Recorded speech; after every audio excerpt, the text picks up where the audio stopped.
الحمد لله نحمده ونستعين به ونستغفره ونعوذ بالله من شرور أنفسنا ومن سيئات أعمالنا من يهد الله فهو المهتد ومن يضلل فلن تجد له وليا مرشدا أشهد أن لا إله إلا الله وحده لا شريك له وأشهد أن نبينا محمدا عبده ورسوله وصلوات الله وسلامه على سيدنا ونبينا محمد وعلى آله وأصحابه وأهل بيته ومن تبعهم بإحسان إلى يوم الدين. أما بعد فأوصيكم عباد الله بتقوى الله جل وعلا، فقد قال الله تبارك وتعالى في كتابه العزيز: أعوذ بالله من الشيطان الرجيم، بسم الله الرحمن الرحيم. يا يحيى خذ الكتاب بقوة وآتيناه الحكم صبيا. صدق الله العظيم. இந்த உலகை படைத்து பரிபாலித்துக் கொண்டிருக்கும் ரப்புல் ஆலமீன் அல்லாஹுக்கே புகழ் அனைத்தும். ஸலாத்தும் ஸலாமும் நமது இறுதி தூதர் முஹம்மது ஸல்லல்லாஹு அலைஹி வஸல்லம் அவர்கள் மீதிலும், அவர்களை பின்பற்றி வாழ்ந்த சஹாபாக்கள், தாபிஊன்கள், தபஉ தாபிஈன்கள், கியாமத்துடைய நாள் வரைக்கும் இந்த உலகத்தில் அல்லாஹ்வை ஏற்று வாழ்கின்ற அனைத்து முஃமின்கள் மீதும் உண்டாகட்டும். அன்பின் இஸ்லாமிய சகோதரர்களே, அல்லாஹ்வின் நல்லடியார்களே, இந்த உலகத்தில் வாழும் சமயம் எல்லா நிலைகளிலும் அல்லாஹ் ஒருவனை பயந்து தக்வா செய்து கொள்ளுமாறு முதலில் எனக்கும் அப்பால் உங்களுக்கும் வசியத் செய்து கொள்கின்றேன். கண்ணியமான அல்லாஹுடைய நல்லடியார்களே, அல்லாஹு தஆலா ரப்புல் இஸ்ஸத் இந்த உலகத்தில்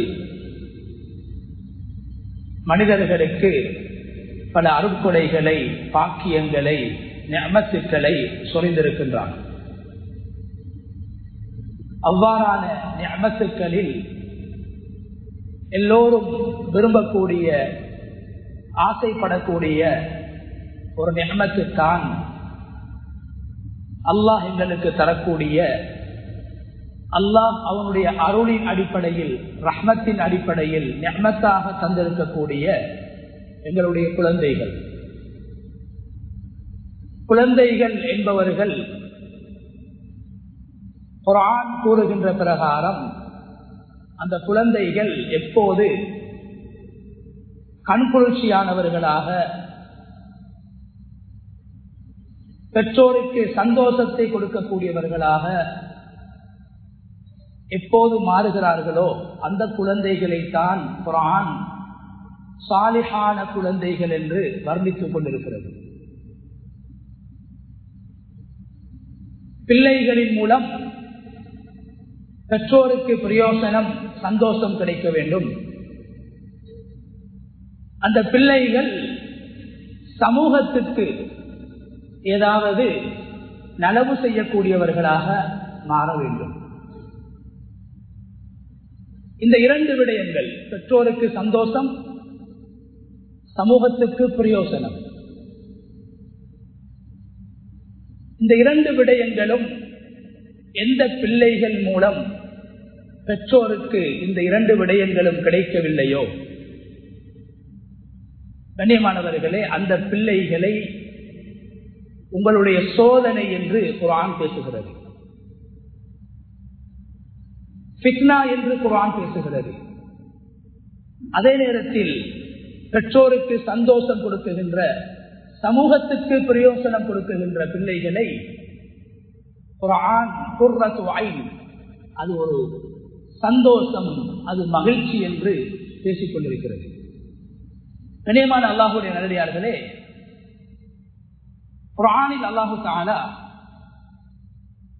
முஃமின்களில் வாழக்கூடிய பெண்களுக்கு முன்மாதிரியாக, நமூனாவாக அல்லாஹ் பேசியிருப்பது இந்த உலகத்தில் வாழ்ந்தவர்களில் மிக மோசமான ஒருவனுடைய மனைவியை. ஃபிரௌன் மிக மோசமான ஒருவன், அநியாயக்காரன், கொலைக்காரன் என்று குர்ஆன் அவனை பேசுகிறது. அவனுடைய மனைவியை குர்ஆன் உலகத்தில் வாழ்கின்ற முஃமினான பெண்களுக்கு முன்மாதிரியாக, நமூனாவாக, முஃமின்களுக்கு முன்மாதிரியாக, ஈமானுக்கு முன்மாதிரியாக, நல்ல விடயங்களுக்கு முன்மாதிரியாக ஃபிரௌனுடைய மனைவியை அல்லாஹ் பேசுகின்றான். கண்ணியமானவர்களே, ஃபிரௌனுடைய மனைவி குழந்தை பாக்கிய மற்ற ஒரு பெண்ணாக இருந்த நேரத்தில் மூசா அலைஹிஸ்ஸலாத்து வஸ்ஸலாம் அவர்கள் கடலிலே மிதந்து கொண்டு வருகிறார்கள். ஒரு அனாதையாக வருகிறார்கள், ஆதரவு அற்றவராக வருகிறார்கள், கடலில் தண்ணீரில் எரியப்பட்ட நிலைமையில் வருகிறார்கள். இந்த நேரத்தில் ஃபிரௌனுடைய மனைவி ஃபிரௌனை பார்த்து சொன்ன வார்த்தையை, மூசா அலைஹிஸ்ஸலாத்து வஸ்ஸலாம் அவர்களை கடலில் அடிபட்டு வருகின்ற போது, அல்லாஹ்வின் கட்டளையின் பேரில் கடலில் அடிபட்டு வருகின்ற போது, எரியப்பட்ட போது ஃபிரௌனுடைய மனைவி, ஃபிரௌன் அந்த குழந்தையை மூசா அலைஹிஸ்ஸலாம் தான் என்று அவனுக்கு தெரியாது, ஆண் குழந்தைகளை கொலை செய்து கொண்டிருந்த அந்த ஃபிரௌன் மூசா அலைஹிஸ்ஸலாத்து வஸ்ஸலாம் அவர்களை கொலை செய்வதற்கு, அந்த குழந்தையை கொலை செய்வதற்கு முயற்சிக்கின்ற போது ஃபிரௌனுடைய மனைவி ஃபிரௌனை பார்த்து சொன்ன வார்த்தையை அல்லாஹ் குர்ஆனில் பேசுகின்றான். ஃபிரௌனுடைய மனைவி என்ன சொன்னார்? லா தக்து குர்ரத்து ஐனின் லீ வலக், இந்த குழந்தை எனக்கும் உனக்கும் சந்தோஷத்தை கொடுக்கக்கூடிய குழந்தையாக,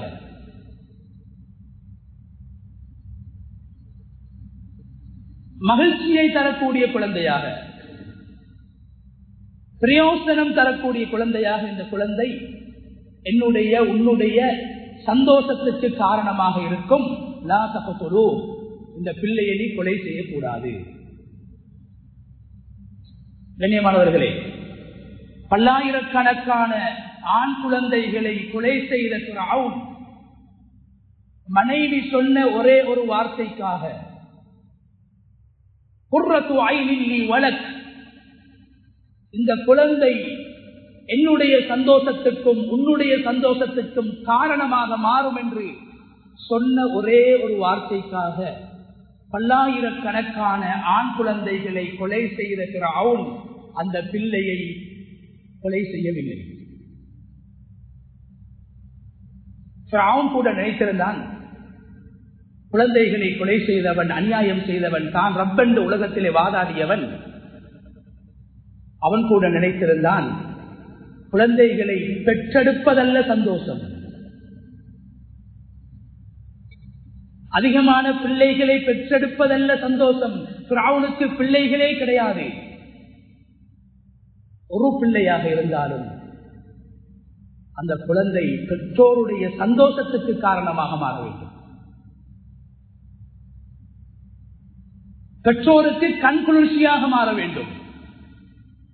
அதனால்தான் அந்த செய்தியை சொன்ன, ஞாபகப்படுத்திய மனைவியின் பேச்சை மதித்து அந்த குழந்தையை மாத்திரம் ஃபிரௌன் விட்டு விட்டான், எடுத்து வளர்த்தான். அந்த மனைவி என்ன சொன்னாங்க? அஸா ஐயன்ஃபஅனா அவ் நத்தஹிதஹு வலதா, இந்த குழந்தை எதிர்காலத்தில் எங்களுக்கு பிரயோசனம் உள்ள குழந்தையாக மாறும், பிரயோசனம் தரக்கூடிய குழந்தையாக மாறும், எங்களுக்கு பிரயோசனம் தரும், எனக்கு என்று சொல்லவில்லை, எங்களுக்கு பிரயோசனம் தரக்கூடிய குழந்தையாக, பொது நலன்களுக்கு காரணமாக இருக்கக்கூடிய குழந்தையாக, நலவுகளுக்கு காரணமாக இருக்கக்கூடிய குழந்தையாக இந்த குழந்தை மாறும் என்று அவனுடைய மனைவி சொல்கிறார்கள். எனவே கண்ணியமானவர்களே, அதிகமான பிள்ளைகள் அல்ல சந்தோஷம், ஒரு பிள்ளையாக இருந்தாலும் தனக்கும் சமூகத்துக்கும் பிரயோசனம் உள்ள பிள்ளைகளாக எங்களுடைய பிள்ளைகள் மாற்றப்பட வேண்டும், வளர்க்கப்பட வேண்டும். யஹ்யா அலைஹிஸ்ஸலாத்து வஸ்ஸலாம் 100 வயதை தாண்டி, ஜக்கரியா அலைஹிஸ்ஸலாத்து வஸ்ஸலாம் அவர்கள் 100 வயதை தாண்டி விட்டார்கள். மனைவிக்கு 98 வயது, மரணத்துடைய அடையாளங்களை பார்த்துக் கொண்டிருக்கிறார்கள். மரணம் நெருங்கிக் கொண்டிருக்கிறது, முதுமை அடைந்து விட்டேன், அதிகமாக வாழ்ந்து விட்டேன், நான் மரணிக்கக்கூடிய ஒரு காலம் வர இருக்கிறது, நான் மரணிக்கக்கூடிய நேரம் வர இருக்கிறது என்று ஜக்கரியா அலைஹிஸ்ஸலாம் அவர்கள் பயந்து அல்லாஹ்விடத்திலே குழந்தை பாக்கியத்தை கேட்டார்கள். இன்னி ஹிப்துல் மவாலிய மின் வராஇ வகானத் இம்ராஅத்தி ஆகிரா ஃபஹப்லி மின் லதுன்க வலியா. நல்ல நோக்கத்தில் 100 வருட காலத்தை அடைந்தவர், குழந்தையை பெற்றெடுக்க முடியாத அந்த கட்டத்தை அடைந்த ஜக்கரியா அலைஹிஸ்ஸலாம் அல்லாஹ்விடத்தில் என்ன சொன்னார்கள்? யா அல்லாஹ், என்னுடைய மௌத்துக்கு பின்னால் நீ எனக்கு தந்திருக்கக்கூடிய இந்த மார்க்கத்தை நான் மக்களுக்கு சொல்லிக் கொண்டிருக்கிறேன். நான் மரணித்ததற்கு பின்னால் என்னை ஏற்றுக்கொண்டவர்கள், எனது சமூகத்தை சார்ந்தவர்கள் இந்த மார்க்கத்தை விட்டும் சென்று விடுவார்கள், இந்த மார்க்கத்தை விட்டும் தூரமாகி விடுவார்கள், தீனை விட்டும் தூரமாகி விடுவார்கள். என்னுடைய மௌத்துடன் இந்த மார்க்கத்தையும் என்னையும் உன்னையும் மறந்து விடுவார்கள், வழி தவறி விடுவார்கள். அதனால் யா அல்லாஹ் ஃபஹப்லி மின் லதுன்க வலியா, எனக்கு ஒரு ஆண் குழந்தையை தந்துவிடு. மரண தருவாயில் மரணிக்கக்கூடிய காலகட்டத்தில் அல்லாஹ்விடத்திலே ஒரே ஒரு ஆண் குழந்தையை கேட்டார்கள். யரிதுனி வயரிது மின் ஆலி யாக்கூப். யா அல்லாஹ், அந்த குழந்தை நான் மௌத்தாகினத்துக்கு பின்னால, என்ற மௌத்துக்கு பின்னால எனக்கு முன்னால் வாழ்ந்த நபிமார்கள் எந்த மார்க்கத்தை எந்த தீனை இந்த உலகத்துக்கு சொன்னார்களோ அந்த தீனை எனக்கு பின்னால் என்னுடைய அந்த குழந்தை மக்களுக்கு சொல்ல வேண்டும், சமூகத்துக்கு பயனளிக்க வேண்டும், சமூகத்துக்கு நல்லதை கொடுக்க வேண்டும், சமூகத்தில் நல்லதை உருவாக்க வேண்டும், சமூக நலனுக்கு காரணமாக அந்த குழந்தை மாற வேண்டும். யா அல்லாஹ், எனக்கு ஒரு குழந்தையை நல்ல நீயத்தோடு கேட்டார்கள், நல்ல நோக்கத்தோடு கேட்டார்கள். குழந்தைகள் அல்லாஹ்வுடைய நிஅமத் ரஹ்மத் என்பதை உணர்ந்தார்கள். அந்த நிஅமத்தும் ரஹ்மத்தும் பிள்ளைகளுடைய எதிர்காலத்திலே தங்கி இருக்கிறது. தனக்கும் சமூகத்துக்கும் பிரயோஜனம் உள்ள பிள்ளைகள் தான் சாலிஹான பிள்ளைகள், குர்ஆன் சொல்கின்ற பிள்ளைகள், இஸ்லாம் எதிர்பார்க்குகின்ற பிள்ளைகள், நபிமார்கள் அல்லாஹ்விடத்திலே கேட்ட பிள்ளைகள். அதுக்கு பின்னால் அல்லாஹு தஆலா யஹ்யா என்று சொல்லக்கூடிய ஒரு குழந்தை அல்லாஹ் கொடுத்தான். யஹ்யா என்று பேர் வைத்து அல்லாஹ் கொடுத்தான். ஒரு சாலிஹான குழந்தையை கொடுத்தான். கண்ணியமான அல்லாஹ்வுடைய நல்லடியார்களே, எங்களுடைய குழந்தைகள் எந்த அடிப்படையில் வளர்க்கப்பட வேண்டும்? எங்களுடைய பிள்ளைகள் தனக்கு சந்தோஷமாக, சமூகத்துக்கு பிரயோசனமாக. 2 விடயங்கள் குர்ஆன் பேசுகின்ற முக்கியமான விடயங்கள். சாலிஹான குழந்தையின் அடையாளம், அந்த குழந்தை பெற்றோருடைய கண் குளிர்ச்சிக்கு சந்தோஷத்துக்கு காரணமாக இருக்க வேண்டும். அதனால்தான் அல்லாஹு தஆலா உலகத்தில் சுவர்க்கவாதிகள் அல்லாஹ்விடத்திலே நிறைய விடயங்களை கேட்டிருக்கிறார்கள்.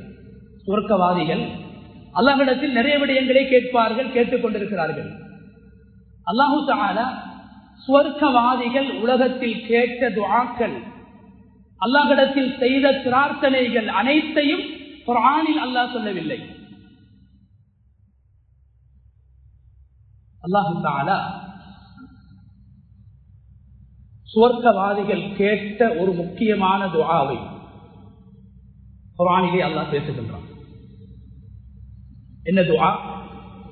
الذين يقولون ربنا هب لنا من ازواجنا وذرياتنا قرة اعين واجعلنا للمتقين اماما. யா அல்லாஹ், எங்களுடைய மனைவிமார்கள் மூலமாக, எங்களுடைய மனைவிமார்களின் மூலமாகவும், எங்களுடைய மனைவிமார்களின் மூலமாக நாம் பெற்றெடுத்த எங்களுடைய பிள்ளைகள் மூலமாகவும் எங்களுக்கு சந்தோஷத்தை நீ கொடுப்பாயாக, மகிழ்ச்சியை தருவாயாக. தக்வா உள்ள பிள்ளைகளுக்கு, தக்வா உள்ள பிள்ளைகளை வழிகாட்டக்கூடிய, தக்வா உள்ள பிள்ளைகளை வளர்க்கக்கூடிய பெற்றோர்களாக எங்களை ஆக்கிவிடுவாயாக. இது சுவர்க்கவாதிகள் உலகத்தில் வாழ்கின்ற போது அல்லாஹ்விடத்தில் கேட்கின்ற பிரார்த்தனை என்று அல்லாஹ் குர்ஆனிலே பேசுகின்றான். பிள்ளைகளை கண்குளிர்ச்சியாக நீ ஆக்கி தர வேண்டும், சந்தோஷமாக ஆக்கி தர வேண்டும். அதற்கு காரணமாக மனைவி அமைய வேண்டும். சாலிஹான குழந்தைகள் உலகத்தில் உருவாக்கப்பட வேண்டுமாக இருந்தால், பிறக்க வேண்டுமாக இருந்தால், அது ஒரு சாலிஹான ஆணால் மாத்திரம் முடியாது, சாலிஹான பெண்ணும் அவசியம் என்பதை குர்ஆன் பேசுகிறது. குழந்தை வளர்ப்பென்பது அதனுடைய முக்கியமான பகுதி தகப்பனை விட தாயோடுதான் சம்பந்தப்படுகிறது. ஒரு குழந்தை உலகத்துக்கு வருகின்ற போது முதலாவது சொல்கின்ற வார்த்தை தாய் என்ற வார்த்தையை தான்.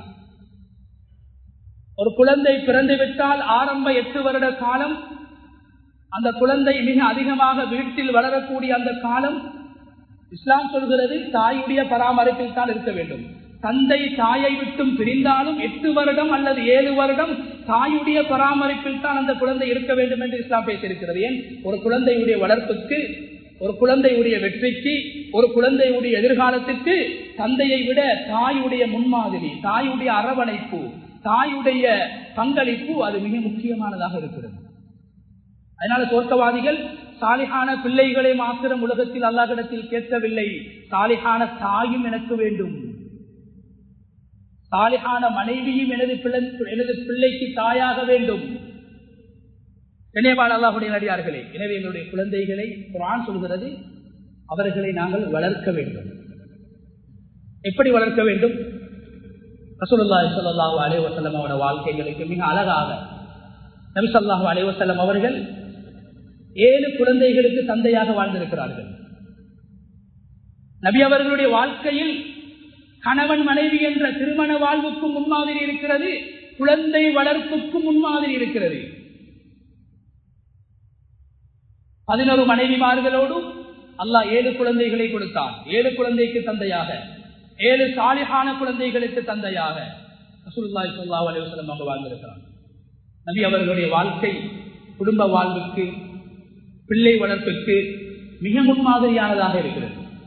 கண்ணியமானவர்களே, என்னுடைய குழந்தைகளுக்கு ஆரம்பமாக அவர்கள் குழந்தையாக வாழ்கின்ற பருவத்தில், சிறுவர்களாக வாழக்கூடிய பருவத்தில் எதை கொடுக்க வேண்டும்?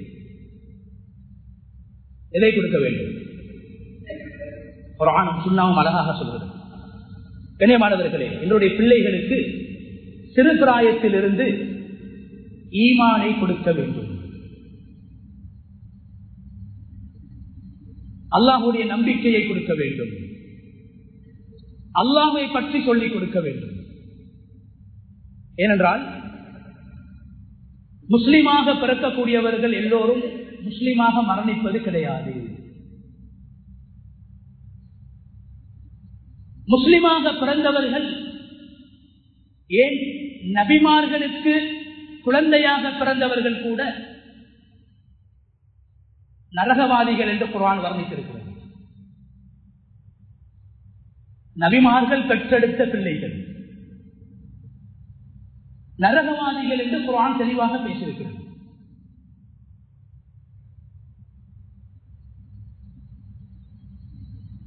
நபிமார்கள் பெற்றெடுத்த பிள்ளைகளை ஜாகிலீன், மடையர்கள் என்று குர்ஆன் பேசியிருக்கிறது. நபிமார்களுடைய பிள்ளைகள் மடையர்கள்.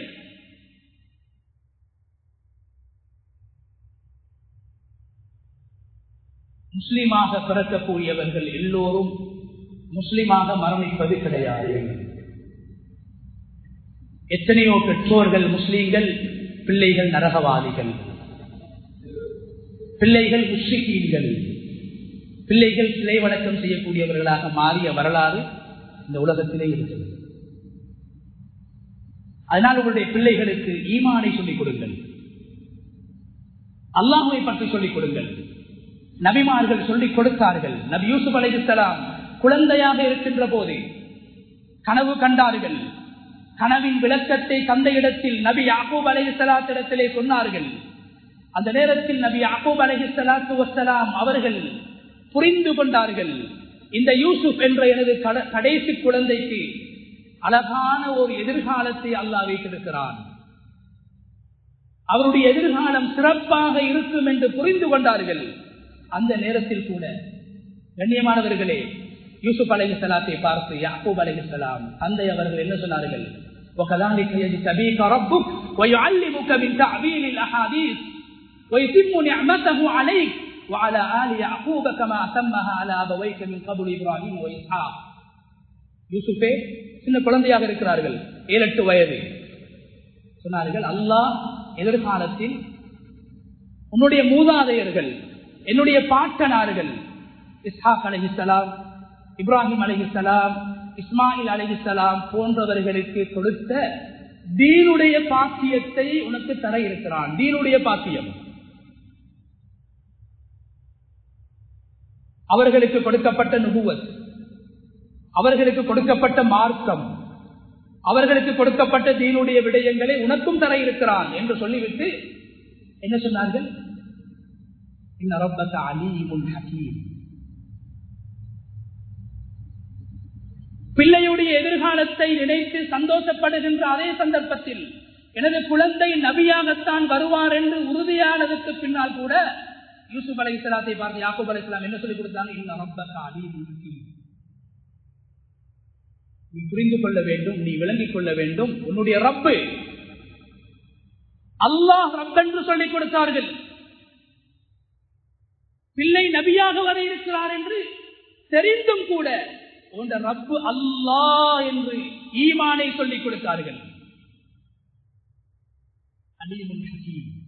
உன் ரப்பு நீ செய்கின்ற எல்லா விடயங்களையும் பார்த்து கொண்டிருக்கிறான், அறிந்து கொண்டிருக்கிறான்,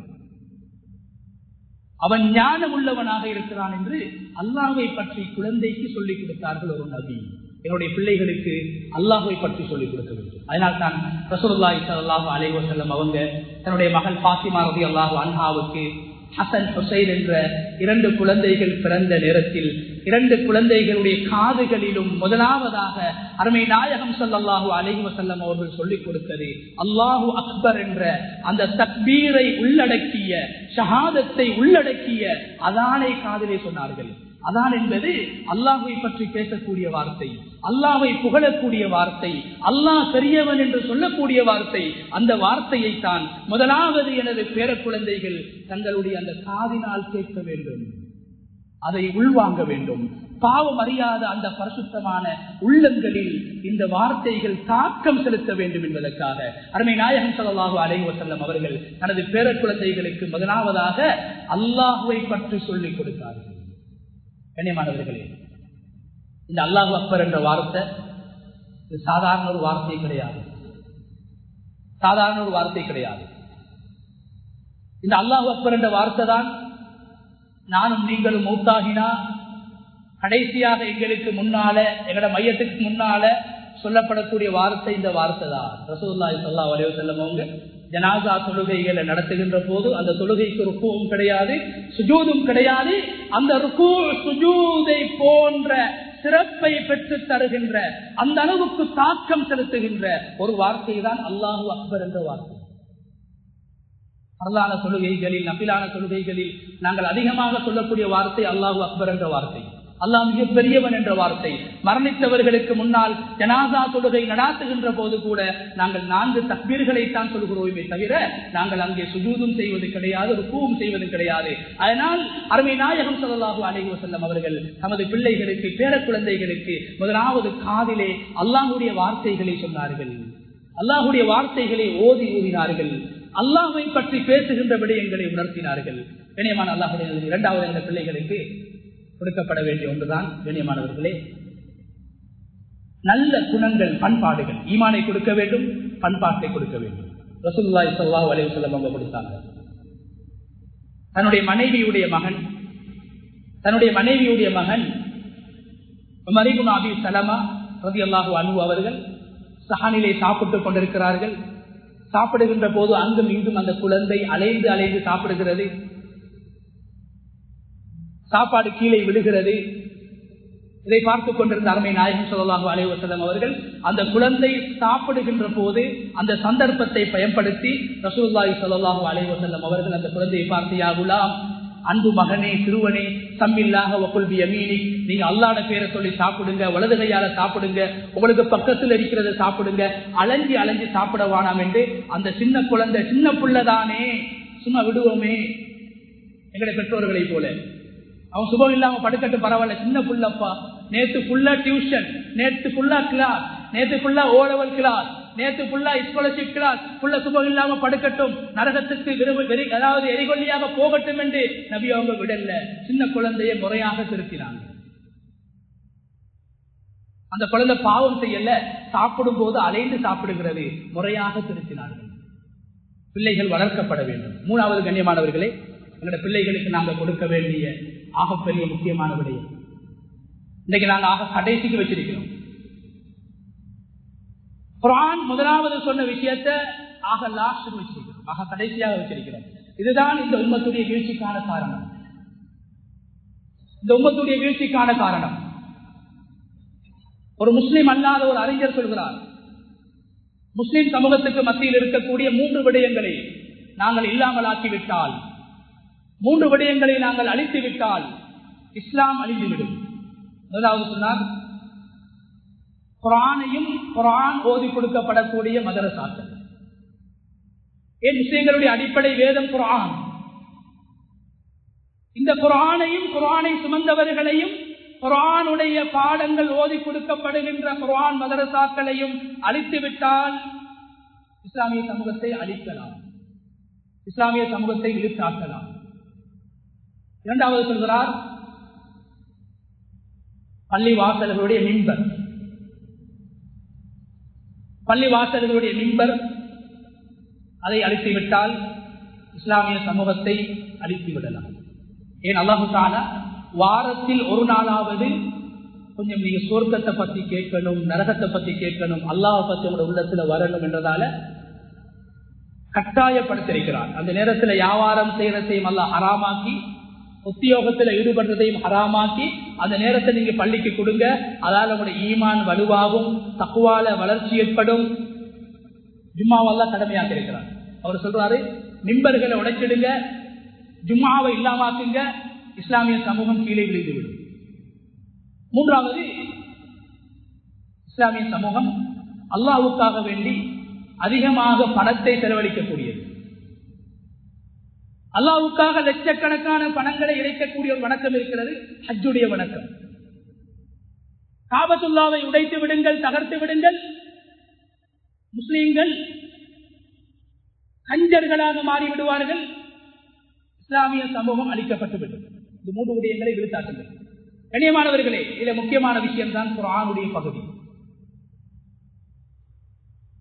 எங்களுடைய பிள்ளைகளுக்கு சின்ன வயசுல குர்ஆன் கொடுக்கப்பட வேண்டும், குர்ஆனுக்கு முக்கியத்துவம் கொடுக்கப்பட வேண்டும். எந்த குழந்தை குர்ஆனை ஓதுமோ, எந்த குழந்தை குர்ஆனை விளங்க முயற்சிக்குமோ திருப்பிராயத்தில், அந்த குழந்தை குர்ஆனை கற்றுக்கொண்ட குழந்தை எதையும் கற்றுக்கொள்ளும்.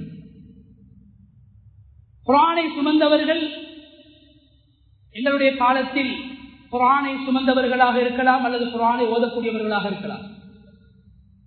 இவர்களால் எதையும் சாதிக்கலாம்.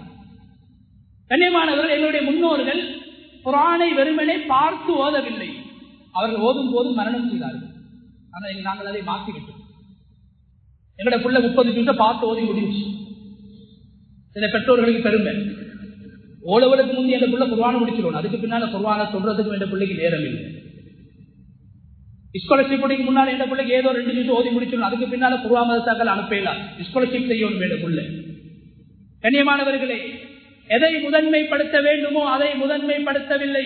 அதுதான் இஸ்லாமிய சமூகம் கல்வியிலும் வீழ்ச்சி அடைந்திருக்கிறது, ஒழுக்கத்திலும் வீழ்ச்சி அடைந்திருக்கிறது, பொருளாதாரத்திலும் வீழ்ச்சி அடைந்திருக்கிறது.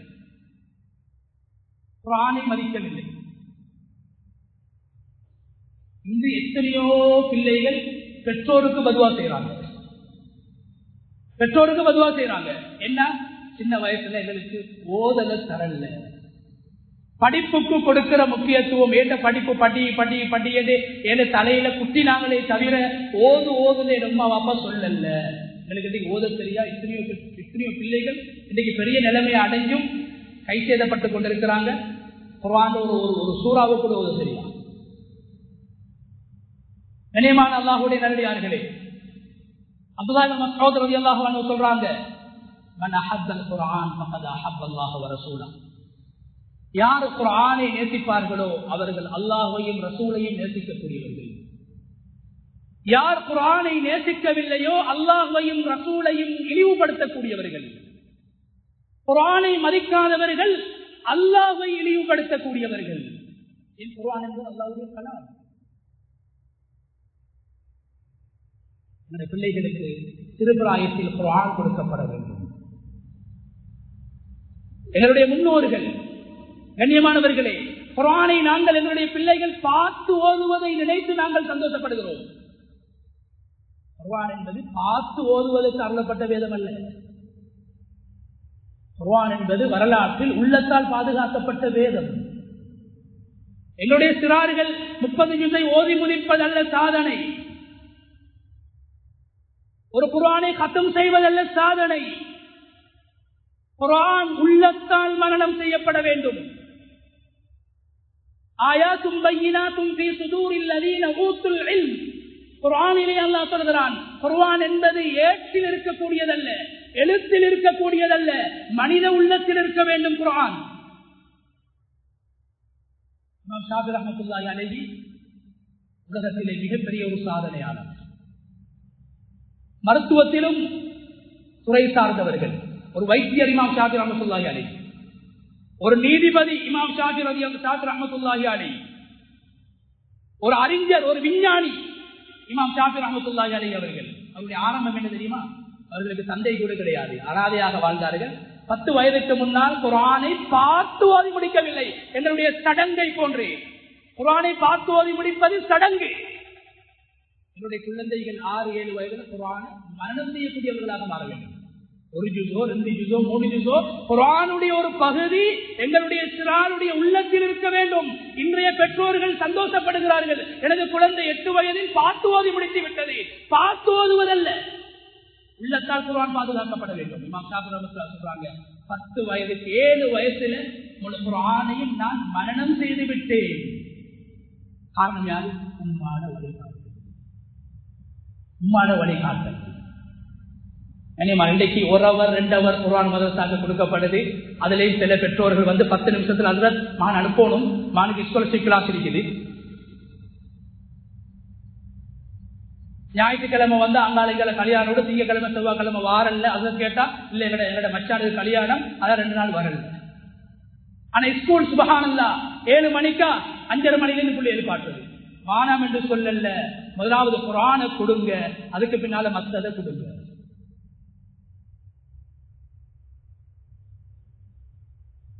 இப்னு சீனா ரஹ்மத்துல்லாஹி அலைஹி மருத்துவத்தின் தந்தை என்று வர்ணிக்கப்படக்கூடியவர்கள். முஸ்லிம் அல்லாதவர்கள் கூட அவர்களுடைய பாடத்திட்டத்தை, அவர்களுடைய நூல்களை மருத்துவத்தின் அடிப்படையாக வைத்திருக்கிறார்கள். யார் இப்னு சீனா ரஹ்மத்துல்லாஹி? இனிமானவர்களே, 7-8 வயதுல குர்ஆனை சுமந்துட்டாங்க. குர்ஆனை சுமந்ததற்கு பின்னால் தான் எழுத்து, குர்ஆனை சுமந்ததற்கு பின்னால் தான் விஞ்ஞானம், குர்ஆனை சுமந்ததற்கு பின்னால் தான் மருத்துவம், குர்ஆனை சுமந்ததற்கு பின்னால் தான் கணிதம் என்று வாழ்ந்தார்கள். நாம் எல்லாத்தையும் கொடுத்துட்டு குர்ஆனை கொடுக்கல, நாங்க மௌத்தாகி போயிடுவோம் என்ற பேரை கூட என்ற பிள்ளைகள் சொல்ல மாட்டோம்.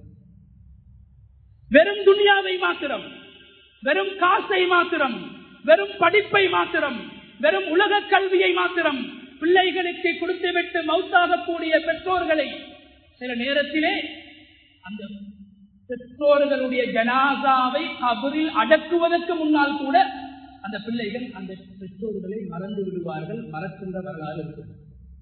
வெறும் துனியாவை மாத்திரம், வெறும் கடையை மாத்திரம், வெறும் கம்பெனியை மாத்திரம், வெறும் உலக படிப்பை மாத்திரம் காட்டிக் கொடுத்தோம். துஆவை சொல்லிக் கொடுக்கவில்லை, கலிமாவை சொல்லிக் கொடுக்கவில்லை, ஈமானை சொல்லிக் கொடுக்கவில்லை, குர்ஆனை சொல்லிக் கொடுக்கவில்லை, ஹதீஸை சொல்லிக் கொடுக்கவில்லை, முன்னைய சஹாபாக்களுடைய வரலாற்றை சொல்லிக் கொடுக்கவில்லை, பெற்றோரின் மதிப்பை கண்ணியத்தை சொல்லிக் கொடுக்கவில்லை. வாப்பா மௌத்து ஹாஸ்பிட்டல்ல மையத்தை எத்தனை மணிக்கு அடக்குறது கூட இன்னும் முடிவெடுக்கல. மகன் டாக்டர், மகன் இன்ஜினியர், மகன் லோயர், மகன் வியாபாரி. உலமாக்கள்கிட்ட கோல் பண்ணி கேட்கிறார், எங்களோட வாப்பா மௌத்து, வாப்பாட சொத்து 10 கோடி, நாங்க 4 பேர் சகோதரர்கள், 2 சகோதரி, எனக்கு எவ்வளவு சொத்து கிடைக்கும்? இன்னும் வாப்பாட மையத்தை மோச்சர்ல இருந்து வெளியே எடுக்கல. இவண்ட போக்கஸ், இவண்ட சிந்தனை அப்படி இருக்கு, சொத்துல எவ்வளவு கிடைக்கும், எவ்வளவு கிடைக்கும். அதைத்தானே கொடுத்தது 5 வயசுல, அதுதானே கொடுத்தது 7 வயசுல, அதுதானே கொடுத்தது 10 வயசுல, அதுதானே கொடுத்தது 20 வயசுல, அதுதானே கொடுத்தது 25 வயசுல. நீங்க மௌத்தாகி உங்களோட மையத்தை எங்க அடக்கிறது, எப்ப அடக்கிறது, எப்படி குளிப்பாற்றுறது, யாரு தொலைவிக்கிறது என்பதை சிந்திக்காமல், தந்தையின் பிரிவை சிந்திக்காமல், அவருடைய சிந்தனை அப்படியே துன்யா எனக்கு எவ்வளவு பிடிக்கும், மையத்தை அடைக்கிட்டு வந்து சண்டை, சொத்துக்காக சண்டை, காசுக்காக சண்டை, வீட்டுக்காக சண்டை. கொடுத்தது உலகத்தை மட்டும், கொடுத்தது கணக்கை மட்டும், கொடுத்தது மருத்துவத்தை மட்டும், கொடுத்தது சயின்ஸை மட்டும், கொடுத்தது ஆங்கில மொழியை மட்டும், தீனையும் குர்ஆனையும் இஸ்லாத்தையும் கொடுக்கவில்லை. தந்தையின் பிரிவு அவனுக்கு ஒரு வெற்றியாக அமைந்தது. துன்யாவை மாத்திரம் கொடுத்து விடாதீர்கள். நீங்கள் மரணித்த சினமே எங்களுடைய பிள்ளை உங்களை மறந்து விடுவார். நீங்கள் எங்கு அடக்கப்படுகிறீர்கள் என்பதையும் மறந்து விடுவார். எப்போது நீங்கள் பிறந்தீர்கள், எப்போது அவனை பெற்றீர்கள், எப்போது நீங்கள் உலகத்தை விட்டு பிரிந்தீர்கள் என்பதை மறந்து விடுவார். இப்ராஹிம் அலைஹிஸ்ஸலாம் அவர்கள் அல்லாஹ்விடத்தில் ஒரு துஆவை செய்தார்கள். வஜஅல்னி லிசான சித்கின் ஃபில் ஆகிரீன். யா அல்லாஹ், நான் மௌத்தாகினாலும் என் மௌத்துக்கு பின்னால என் நலவை, நான் செய்யக்கூடிய நல்ல விடயங்களை என்னுடைய பிள்ளைகளும் பேசணும், எனக்கு பின்னால வாழக்கூடிய மக்களும் பேசணும். சாலிஹான பிள்ளையை விட்டுட்டு போறீங்களா, அந்த பிள்ளை சாலிஹான பிள்ளையாக உலகத்தில் இருக்கும் காலமெல்லாம் உங்களோட கபருக்கு நன்மை வந்து கொண்டே இருக்கும். மக்கள் உங்களோட பிள்ளைய பார்த்து பெற்றோர்களை புகழ்வாங்க, பெற்றோர்களை பாராட்டுவாங்க, பெற்றோர்களை துஆ செய்வாங்க. அந்த வார்த்தை பெற்றோர்களை சுவர்க்கத்துல கொண்டு போயிட்டு சேர்க்கும். குர்ஆனை கொடுப்போம். முதலாவது படிப்பை கொடுக்க வேணாம் என்று சொல்லல, குர்ஆனை கொடுத்துட்டு மற்றதை கொடுங்க. எங்களுடைய முன்னோர்கள் அப்படித்தான் இருந்தாங்க. இமாம் அபூ ஹனீஃபா ரஹ்மத்துல்லாஹி அலைஹி வெறும் இமாம் அல்ல. இன்னைக்கு நினைக்கிற மௌலவிமாரண்டா அவர் ஜனாசா குளிப்பாட்டத்தை அவருக்கு தெரியும். சில பேர் நினைச்சிட்டு மௌலவிண்டா கத்த மோதத்தான் அவருக்கு தெரியும். மௌலவிண்டா மாப்பிள்ளை கொண்ட வாப்பாட கையை பிடிச்சி ஈஜாப் கபூல் சொல்லி கொடுக்கத்தான் தெரியும். உலமாக்களை எங்களுடைய சமூகமே மட்டம் தட்டிட்டாங்க. உலமாக்கள் உலகத்தை ஆண்டிருக்கிறார்கள். உலமாக்கள் உலகத்தை ஆண்டிருக்கிறார்கள். உலமாக்கள் உலகத்திலே ஒரு கோடீஸ்வரன் எப்படி இருக்கணும் என்றதுக்கு வழிகாட்டினதே உலமாக்கள். அப்துல் ரஹ்மான் இப்னு அவுஃப், உஸ்மான் இப்னு அஃபான், இவங்க 2 பேர் யாரு? தொழுகை இல்லாம வியாபாரம் செஞ்ச வியாபாரிமானா? வட்டி எடுத்து பிசினஸ் செஞ்ச பிசினஸ் காரனா? இன்னத்தனுக்கு கொல்ல போட்டு கடை திறந்த ஒரு வியாபாரியா? இல்ல. உஸ்மான் ரலியல்லாஹு அன்ஹு நாங்க சொல்றது உடனே பெரிய செல்வந்தரா வேணா, பெரிய பணக்காரன வேணா, துன்யாவை வச்சுதான் உஸ்மான் ரலியல்லாஹு அன்ஹு நாங்க பாக்குறோம். உஸ்மான் ரலியல்லாஹு யாரு? வயசு போய் பிற்காலத்துல முதுமை அடைஞ்சதுக்கு பின்னால குர்ஆன சுமந்த ஒரு பாவி. நாங்க எல்லாரும் சொல்றோம், நபி அவங்க சொன்னாங்க, கைருக்கும் மன் தஅல்லம அல் குர்ஆன வ அல்லம, உங்கள சிறந்தவர் குர்ஆனை கற்று குர்ஆனை மனனம் செய்து குர்ஆனை ஓதி அதை மற்றவருக்கு சொல்லக்கூடியவர் என்று நபி அவர்கள் சொன்னதாக நாங்கள் சொல்கிறோமோ அந்த ஹதீஸ் அறிவித்தவர் தான் உஸ்மான் ரலியல்லாஹு அன்ஹு. மௌத்தாக கூடிய நேரத்துல கடையில கணக்கு பார்த்து கொண்டு மௌத்தாகல, காசை எண்ணி எண்ணி மௌத்தாகல. எப்படி மௌத்தாகினாங்க? குர்ஆனை ஓதக்கூடிய நிலைமையில மௌத்தாகினாங்க. ஒவ்வொரு நாளும் தொழுகையில் ஒரு ரக்காத்தில், இரவில் வித்ருடைய ஒரு ரக்காத்தில் முழு குர்ஆனையும் ஓதுகின்ற அளவு தீனுக்கு நேரம் கொடுத்த ஒரு செல்வந்த சஹாபி. இன்னைக்கு குர்ஆன் ஓதுறது சில பேர் நோம்புல மட்டும், மற்ற நாளைக்கு குர்ஆனை தொடர்பு நாங்க பிஸி என்று சொல்லுகிற நாள் எடுத்து நம்மில் பல பேர்கள் நரகம் செல்வதற்கு காரணமாக மாறிவிடும். பிஸி என்ற நாள் எடுத்து குர்ஆன் பேசுகிறது, ஷகலத்னா அம்வாலுனா வ அஹ்லூனா. நபி அவர்களுடைய காலத்தில் முஸ்லிம்கள் சொன்னார்கள், எங்களுடைய பிள்ளை குட்டிகளும் எங்களுடைய கடை தெருவுகளும் வியாபாரங்களும் எங்களை அல்லாஹ்வுடைய சிந்தனையை விட்டு தூரமாக்கி விட்டது. ஷகல எங்களை பிஸி ஆக்கி விட்டது. பிஸி எங்களை நரகத்துக்கு கொண்டு போய் சேர்த்தது. உஸ்மான் ரலியல்லாஹு அன்ஹு மிகப்பெரிய செல்வந்த சஹாபி. ஒவ்வொரு நாளும் தொழுகையிலே ஒரு ரக்அத்தில் முழு குர்ஆனை ஓதி முடித்தார்கள். மரணிக்கின்ற போது குர்ஆனோடு மரணித்தார்கள். நபி அவர்களுடைய காலத்தில் காணப்பட்ட அதிகமாக குர்ஆனுக்கு முக்கியத்துவம் கொடுத்த குர்ராமார்களில் காரிமார்களில் ஒருவர் உஸ்மான் ரலியல்லாஹு அன்ஹு. இரண்டாவது சஹாபியார் அப்துர் ரஹ்மான் இப்னு அவுஃப். சொன்னாலே நினைக்கிறது மக்கள் அவருடைய பணக்கார உலகத்தில் யாரும் இல்லை, பணக்காரன் தான். வெறும் பணக்காரனாக மட்டும் இருக்கல, நான் ஆரம்பத்தில் சொன்ன மாதிரி ஒரு ஆலிமாக இருந்தாங்க. நபி அவங்க ஹயாத்தோட இருக்கக்குள்ளே சில சஹாபாக்களை பார்த்து சொன்னாங்க, உங்களுக்கு ஃபத்வா கொடுக்கணும். நபி அவங்க ஹயாத்தோட இருக்கும் போது ஃபத்வா கொடுத்த ஒரு முஃப்தி தான் அப்துர் ரஹ்மான் இப்னு அவுஃப் ரலியல்லாஹு அன்ஹு. ஆலிம்கள் உலகத்திலே செல்வந்தர்களாக வாழ்ந்திருக்கிறார்கள், உலகத்தை ஆட்சி செய்திருக்கிறார்கள், நீதிபதிகளாக வாழ்ந்திருக்கிறார்கள், வைத்தியர்களாக வாழ்ந்திருக்கிறார்கள். ஆனால் குர்ஆனுக்கு பின்னால் தான் ஏழை விடயங்கள், குர்ஆனை கற்றதற்கு பின்னால் தான் மற்ற விடயங்கள். குர்ஆனுக்கு முக்கியத்துவத்தை கொடுத்தார்கள். குர்ஆனை கொண்டு அல்லாஹ் அவர்களை உயர்த்தினான், கண்ணியப்படுத்தினான். அப்துர் ரஹ்மான் இப்னு அவுஃப் ரலியல்லாஹு அன்ஹு அவங்களை பத்தி சின்ன சஹாபி. நபி அவங்க மௌத்தாகல அப்துல்லாஹ் இப்னு அப்பாஸ் ரலியல்லாஹு அன்ஹு அவங்களுக்கு 10 வயசு. ஆனா குர்ஆனை மரணம் செஞ்சிருந்தாங்க. அப்துல்லாஹ் இப்னு அப்பாஸ் ரலியல்லாஹு சொல்றாங்க, பிற்காலத்துல ஹஜ்ஜுக்கு போகக்கூடிய காலத்துல அப்துர் ரஹ்மான் இப்னு அவுஃப் ஒரு செல்வந்த சஹாபி, ஃபத்வா கொடுக்கக்கூடிய ஒரு முஃப்தி. அவர் எனக்கிட்ட வந்து குர்ஆனை ஓதி கொடுக்க சொல்லி, அவருக்கு ஓதி காட்டுமாறு எனக்கிட்ட வந்து குர்ஆனை படிச்சாரு. சின்ன குழந்தை அல்ல. அவங்க பிற்காலத்தில் இஸ்லாத்துக்கு வந்தாங்க, கை செய்தப்பட்டாங்க. எங்களுக்கு ஆரம்பத்தில் இந்த குர்ஆன் கிடைக்கல, ஆனா வயசு போய் குர்ஆனை உடல்ல, வியாபாரம் செஞ்சு குர்ஆனை உடல்ல, எங்களை விட அதிகமாக வியாபாரங்களில் ஈடுபட்டும் குர்ஆனை விடல. அப்துல்லாஹ் இப்னு அப்பாஸ் சொல்றாங்க, அந்த முதுமை அடைந்த வயதுல என்னிடத்துல நான் ஒரு சின்ன பொடியன், என்னிடத்துல வந்து குர்ஆனை கற்றுக்கொண்டாங்க. கண்ணியமான அல்லாஹ்வுடைய அடியார்களே, பிள்ளைகளுக்கு குர்ஆனை கொடுத்துட்டு போவோம், தீனை கொடுத்துட்டு போவோம். நாங்க மௌத்தாகனத்தோட நாங்க அழிஞ்சிட மாட்டோம், எங்களுடைய பேர் உலகத்தில் இருக்கும். குர்ஆன் அல்லாஹ் சொல்றானே, உங்களோட பெற்றோர்களுக்கு நீங்க துஆ செய்யுங்க, துஆ செய்யக்கூடிய பிள்ளைகளாக அந்த பிள்ளைகள் மாறுவாங்க.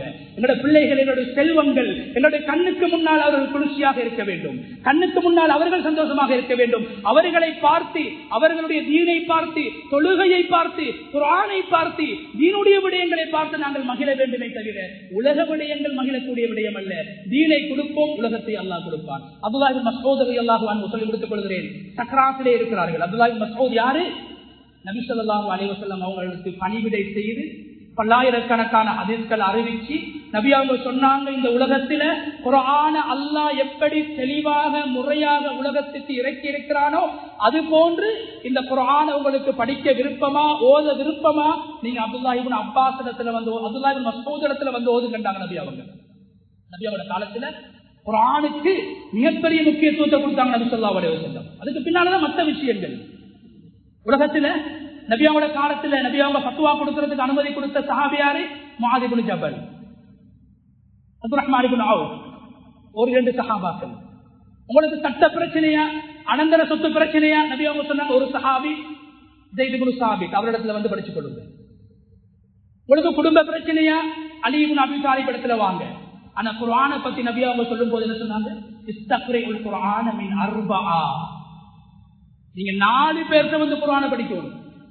குர்ஆன் தான் எல்லாத்துக்கும் அடிப்படை, குர்ஆன் தான் விஞ்ஞானத்துக்கு அடிப்படை, குர்ஆன் தான் கணிதத்துக்கு அடிப்படை, குர்ஆன் தான் அரசியலுக்கு அடிப்படை, குர்ஆன் தான் குடும்ப வாழ்வுக்கு அடிப்படை சொன்னாங்க நபி அவங்க. ஃபத்வாவுக்கு ஒரு ஆள், சட்ட பிரச்சனைகளுக்கு ஒரு ஆள், அனந்தர சொத்து பிரச்சனைக்கு ஒரு ஆள். நீங்க குர்ஆனை 4 பேர்த்த படிங்க. அப்துல்லாஹ் இப்னு மஸ்ஊத், முஆத் இப்னு ஜபல், உபய் இப்னு கஅப், சாலிம் மௌலா அபி ஹுதைஃபா, 4 பேர்கள்ல ஒருவர் அடிமை. அவர் அடிமையாக இருந்தாலும் பரவாயில்ல, அல்லாஹ் குர்ஆனை கொடுத்திருக்கிறார், வந்து குர்ஆனை படிங்கன்னு சொன்னாங்க ஸல்லல்லாஹு அலைஹி வஸல்லம். அப்துல்லாஹ் இப்னு மஸ்ஊத் ரலியல்லாஹு அன்ஹு சக்ராத்தில் இருக்கிறாங்க. உஸ்மான் ரலியல்லாஹு அன்ஹு அவங்களோட ஆட்சி காலம், அழுது கொண்டிருக்கிறாங்க சக்ராத்துல. அப்துல்லாஹ் இப்னு மஸ்ஊத் ரலியல்லாஹு அன்ஹு அவங்க அழுது கொண்டிருக்கும் போது உஸ்மான் ரலியல்லாஹு அன்ஹு வராங்க, வந்து கேட்கிறாங்க, ஏன் அழுவுறீங்க, என்ன கவலை உங்களுக்கு, என்ன பிரச்சனை? சொன்னாங்க அப்துல்லாஹ் இப்னு மஸ்ஊத் ரலியல்லாஹு அன்ஹு, என்ன பாவங்களை நினைச்சு நான் அழுவுறேன், நான் உலகத்தை விட்டு பிரியக்கூடிய சக்ராத்துடைய நிலைமைக்கு வந்துட்டேன், என்ன பாவங்களை நினைச்சு நான் அழுது கொண்டிருக்கேன், வருத்தமாக இருக்கிறேன், நோயாளியாக இருக்கிறேன். அதுக்கு பின்னால உஸ்மான் ரலியல்லாஹு சொல்றாங்க, நீங்க நிறைய பொம்பளை பிள்ளைகளை விட்டுட்டு போறீங்க, குமரு சுமை, நிறைய பொம்பளை பிள்ளைகளை விட்டுட்டு போறீங்க, உங்களுக்கு பெரிய வருமானம் ஒன்றும் இல்லை, நான் இஸ்லாமிய ஆட்சியாளர், நான் உங்களுக்கு கொஞ்சம் பணம் தரவா, பண உதவி செய்யவா, கொஞ்சம் காசு தரவா, உங்களோட பிள்ளைகளுடைய எதிர்காலம் இருக்குது, குமரி பிள்ளைகள் சொன்னால் அப்துல்லாஹ் மஸ்ஊத் ரலியல்லாஹு நீங்க நினைக்கவானாம் நான் இந்த நேரத்துல கவலையோடு இருக்கிறது, அழுது கொண்டிருப்பது என்ற பிள்ளைகளை நினைச்சு, பிள்ளைகளோட எதிர்காலத்தை நினைச்சுத்தான் அழுகிறேன் என்று நீங்க நினைச்சிடவானாம். என்ற பிள்ளைகளுக்கு நான் குர்ஆனை கொடுத்துட்டு மௌத்தாகிறேன், சந்தோஷமாக மௌத்தாகிறேன். குர்ஆனை பெருசா கொடுக்கல, குர்ஆன் ஒரு சூறாவை சொல்லி கொடுத்திருக்கிறேன், ஒரு சூறா, குர்ஆன் ஒரு சூறாவை படிச்சு கொடுத்திருக்கிறேன். சூரத்துல் வாக்கியாவை என்ற பிள்ளைகளுக்கு நான் ஓதி கொடுத்திருக்கிறேன். என்ற பிள்ளைகள் ஒவ்வொரு நாளும் ஓதி வாராங்க. நபி ஸல்லல்லாஹு அலைஹி வஸல்லம் அவங்க சொன்னாங்க, யாரு சூரத்துல் வாக்கியாவை ஒவ்வொரு நாளும் ஓதுவாங்களோ லம் துஸிபுஹு ஃபாகா, அவர்களுக்கு வறுமை ஏற்படாது. அவங்களோட வருமானத்துக்கு ஏற்ற செலவை அல்லாஹ் வச்சு சந்தோஷமாக கடன் இல்லாம வாழ்ந்துட்டு போவாங்க, பரக்கத்தா வாழ்வாங்க, எந்த வறுமையும் ஏற்படாது சூரத்துல் வாக்கியா ஓதக்கூடியவங்களுக்கு. அதனால எந்த பிள்ளைகளுக்கு குர்ஆன் ஒரு சூறாவை கொடுத்திருக்கிறேன், அது போதுமானது. அதனாலதான் இமாம் அபூ ஹனீஃபா ரஹ்மத்துல்லாஹி அலைஹி வெறும் ஒரு ஆலிமாக மாத்திரம் இருக்கவில்லை, முஃப்தியாக மாத்திரம் இருக்கவில்லை, ஒரு தொழிலதிபராக உலகத்தில் இருந்தார்கள். அவருடைய மகன் ஹம்மாதை கொண்டு போயிட்டு ஒரு ஆசான் இடத்துல, ஒரு பள்ளியுடைய இமாம் இடத்துல கொண்டு போயிட்டு குர்ஆனை ஓதி கொடுக்கறது கொண்டு வராங்க, அந்த சூழலுக்கு கொண்டு வர. அவன் நினைச்சிருந்தா வீட்டுல ஓதி கொடுக்கறதுக்கு இல்ல, எல்லா பிள்ளைகளை மாதிரி ஏண்ட பிள்ளை மதரசாக்கு வந்துதான் ஓதோடும், உஸ்தாத் இடத்துல கொண்டு வந்து ஓத வைக்கிறாங்க. அந்த உஸ்தாத் அந்த பிள்ளைக்கு முழு குர்ஆனையும் ஓதி கொடுக்கல, சூரத்துல் ஃபாத்திஹாவை மட்டும் ஓதி கொடுக்கிறாங்க. கண்ணியமானவர்களே, குர்ஆனையும் மதிக்கணும், குர்ஆனை சுமந்தவங்களையும் மதிக்கணும், குர்ஆனை ஓதக்கூடிய பிள்ளைகளையும் கண்ணியப்படுத்தணும், குர்ஆனை ஓதி கொடுக்கக்கூடிய முஅல்லிமார்களையும் கண்ணியப்படுத்தணும். மையத்து குளிப்பாட்டக்கூடியவங்க நினைச்சிடக்கூடாது, பிறந்து கெஃபாயாவை செய்யறாங்க, நானும் நீங்களும் செய்ய வேண்டிய வேலையை எங்கட உம்மா வாப்பட மையத்துல வந்தவங்க செய்யறாங்க, அதான் அவங்களோட கடமை கிடையாது. மையத்து குளிப்பாட்ட அதுக்கு மாத்திரம் தான் லாயிக்கண்டு உலமாக்களை கணக்கு போட்டக்கூடாது. அபூ ஹனீஃபா ரஹ்மத்துல்லாஹி அலைஹி மகனுக்கு சூரத்துல் ஃபாத்திஹாவை மட்டும் ஓதி கொடுத்த உஸ்தாத் எவ்வளவு சம்பளம் கொடுத்தாங்க தெரியுமா? 500 திர்ஹம். முழு குர்ஆனையும் ஓதி கொடுக்கல, சூரத்துல் ஃபாத்திஹா மட்டும் ஓதி கொடுக்குறாங்க. அம்மாவுக்கு மகனுக்கு உஸ்தாதுக்கு கொடுக்குறாங்க 500 திர்ஹம். நாங்க நினைக்கலாம் 500 திர்ஹம் எங்கட காலத்துல ஒரு 500 ரூபாய் மாறி இல்லை, அந்த காலத்துல ஒரு திர்ஹத்துக்கு ஒரு ஆடு வாங்கிடும். அதை உலமாக்கள் எழுதுறாங்க, நாங்க இப்படி கணக்கு போடுவோமே, அதனால உலமாக்கள் எழுதிட்டாங்க. சர்வசாதாரணமா நினைக்க வேணாம், அந்த காலத்துல ஒரு திர்ஹத்துக்கு ஒரு ஆடு வாங்கிடும், பெரிய ஆடு வாங்கிடும், 2 வருஷம் பூர்த்தியான ஆடு வாங்கிடும். சூரத்துல் ஃபாத்திஹாவை மாத்திரம் எனது பிள்ளைக்கு ஓதி கொடுத்து, எனது பிள்ளைக்கு சுவர்க்கத்துக்கு காரணமாக, எனது மறுமையின் ஈடேற்றத்துக்கு காரணமாக, நாளைக்கு எனக்கு துஆ செய்கின்ற பிள்ளை உருவாக்கப்படுவதற்கு காரணமாக இந்த முஅல்லிம் மாறிவிட்டார், இவருக்கு எதை கொடுத்தாலும் போதாது, 500 திர்ஹத்தை கொடுத்து போட்டு சொல்றாரு, இப்ப எனக்கு காலத்துக்கு இவ்வளவுதான் இருக்குது, 500 திர்ஹம் 500 ஆடுகளுக்கு சமன். அந்த அளவுக்கு குர்ஆனுடைய முஅல்லிமை கண்ணியப்படுத்துறாங்க. எனவே கண்ணியமானவர்களே, குர்ஆனை மதிப்போம். விழுந்திருக்கின்ற வீழ்ச்சியில் இருக்கின்ற அழிவை நோக்கி பயணிக்கின்ற இந்த இஸ்லாமிய சமூகம் எழுச்சி பெற வேண்டுமாக இருந்தால், உயர வேண்டுமாக இருந்தால், வளர வேண்டுமாக இருந்தால், மீள வேண்டுமாக இருந்தால் குர்ஆனை கண்ணுக்கு முன்னால் வைக்க வேண்டும், குர்ஆனை தலைக்கு மேலால் வைக்க வேண்டும், குர்ஆனை கண்ணியப்படுத்துவோம், குர்ஆன் மதரசாக்களுக்கு முக்கியத்துவம் கொடுப்போம், குர்ஆன் மதரசாக்களுடைய நேரங்களை மதிப்போம். பிள்ளைகளுக்கு குர்ஆன் மதரசாவுக்குரிய நேரம் கொடுக்கப்பட்டால் நேரத்துக்கு அனுப்புவோம், நேரத்துக்கு எடுப்போம், அந்த நேரத்தை திருடக்கூடாது. குர்ஆனுக்கு கொடுக்கப்படுகின்ற 2-3 மணித்தியாலங்களை பெற்றோர்களை நீங்கள் திருடுவீர்களாக இருந்தால் அல்லாஹ்வுடைய வாழ்க்கையில் வேறு சோதனைகள் இருந்தார்கள். சொன்னாங்க, ஒரு பிள்ளை ஓதக்கூடிய குர்ஆனுடைய பரக்கத்தால் அந்த குடும்பத்துக்கு ஏற்படக்கூடிய பலாய் முசீபத்துக்களை அல்லாஹ் நீக்குகிறான். அந்த பிள்ளைகள் செய்யக்கூடிய துஆவின் மூலமாக பெற்றோருடைய கபரை அல்லாஹ் விசாலமாக்குகிறான். குர்ஆனை மதிப்போம், குர்ஆன் மதரசாக்களை மதிப்போம், ஹிஃபுல் மதரசாக்களை மதிப்போம், குர்ஆனுக்கு முக்கியத்துவம் கொடுப்போம், குர்ஆனை ஓதி கொடுக்கின்ற ஹுஃபாதுகளை முஅல்லிமார்களை மதிப்போம். விழுந்த இந்த சமூகம் நிச்சயமாக எழும் என்பதை அல்லாஹு தஆலா குர்ஆனின் மூலமாகவும் ஹதீஸின் மூலமாக எங்களுக்கு உணர்த்துகிறார். வல்லநாயன் அல்லாஹு தஆலா என்னுடைய பிள்ளைகளுக்கு தீனை முதலாவது கொடுத்து, குர்ஆனுடைய கல்வியை முதலாவது கொடுத்து, குர்ஆனை முதலாவது கொடுத்து, அதாவது சந்தோஷமான மகிழ்ச்சியான பிள்ளைகளாக, ஆனந்தத்தை கொடுக்கக்கூடிய பிள்ளைகளாக எங்களுடைய பிள்ளைகள் அனைவரையும் அல்லாஹு தஆலா ஆக்குவானாக.